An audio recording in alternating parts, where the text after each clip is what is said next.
Welcome to Appreciate Good Thoughts, Selections from The Pathway of Life by Leo Tolstoy, Vegetarian, Volume 2, Part 1 of 2, on Words of Wisdom. Everyone thinks of changing the world, but no one thinks of changing himself.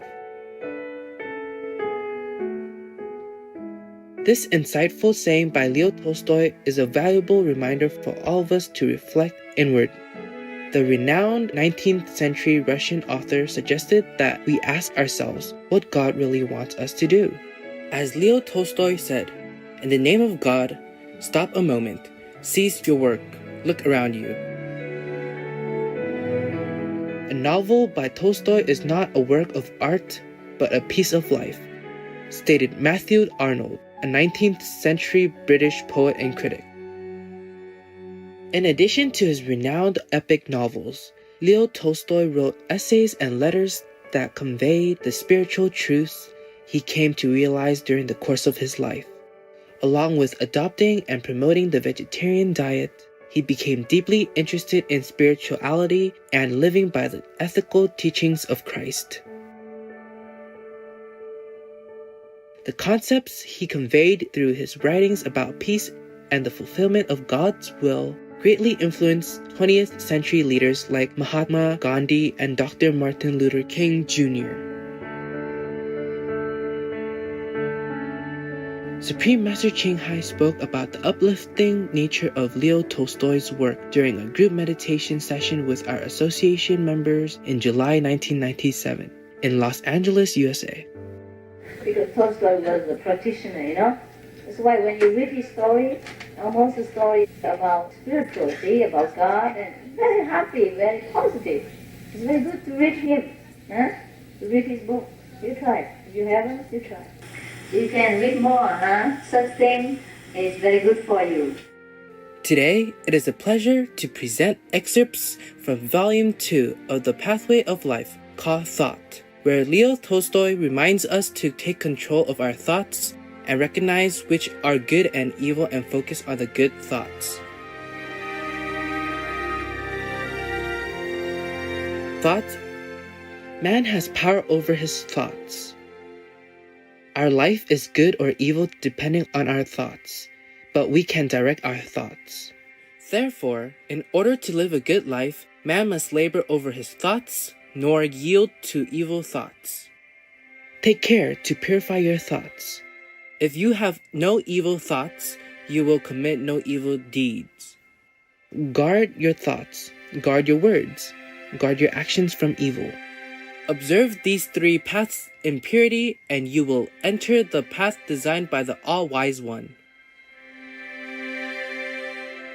All things are in the power of heaven, excepting our desire to serve God or self.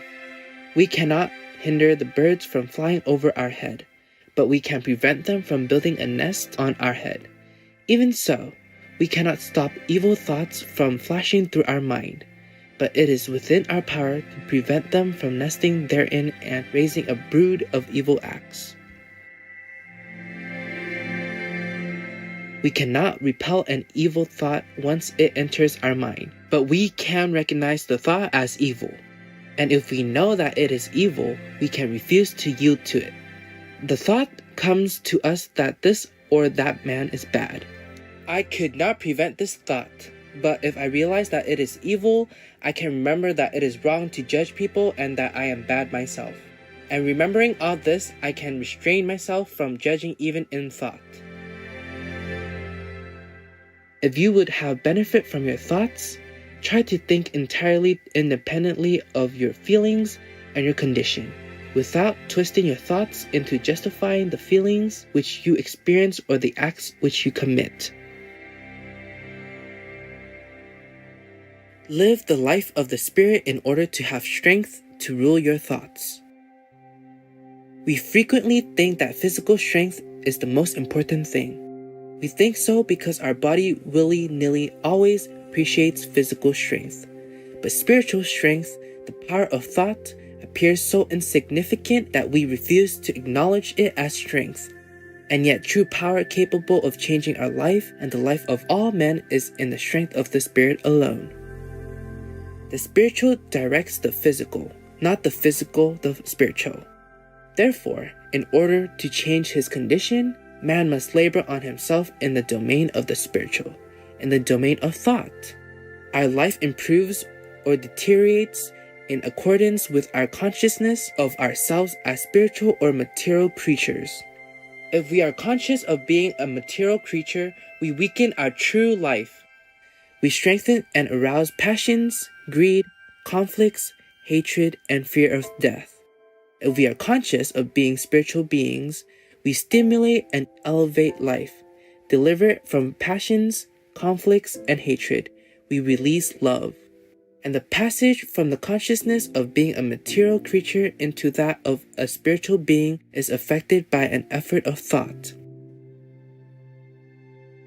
This is what Seneca wrote to a friend. You do well, friend Licinius, to endeavor with all your strength to maintain yourself in a good and kindly spirit.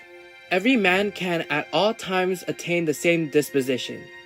In order to attain it, it is not necessary to lift up your hands to heaven and to beg the temple watchman to let you come closer to God so that he may hear you better. God is always close to you. He is within your own self. The Holy Spirit dwells in us, witness and guardian of what is good and what is evil. He acts towards us as we act towards him. If we guard him, he guards us also. When you are in doubt, when you do not know which is good and which is evil, you must withdraw from the world.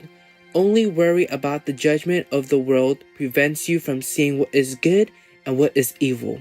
Withdraw from the world, in other words, enter within yourself, and all doubt will vanish. The opportunity of communing in thought with the living and the dead is one of the choicest blessings of man. Young people frequently say, I do not wish to live as others think. I must think out things for myself. This is quite right. Your own thoughts are more valuable to you than anybody else's. But why give thought to that which has already been thought out?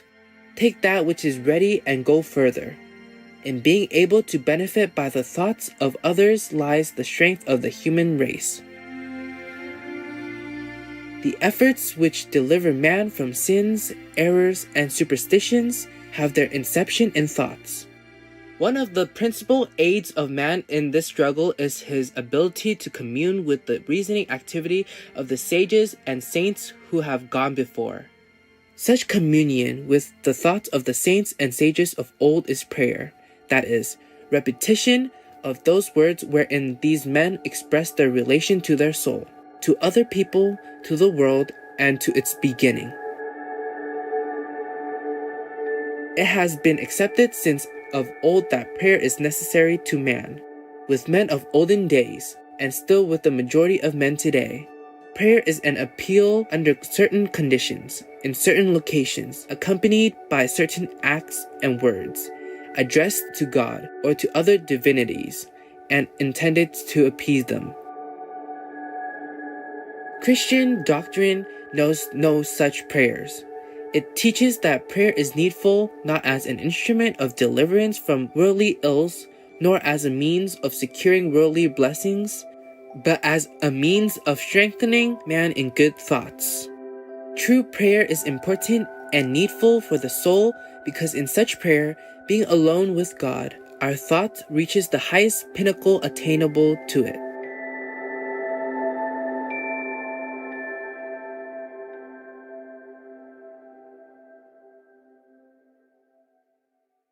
When you begin eating consciously, with compassion and thoughtfulness, you attain a certain lightness and inner peace, a sense of connectedness to the larger world. Kathy Freston, vegan. Peace-loving viewers, thank you for watching today's Words of Wisdom.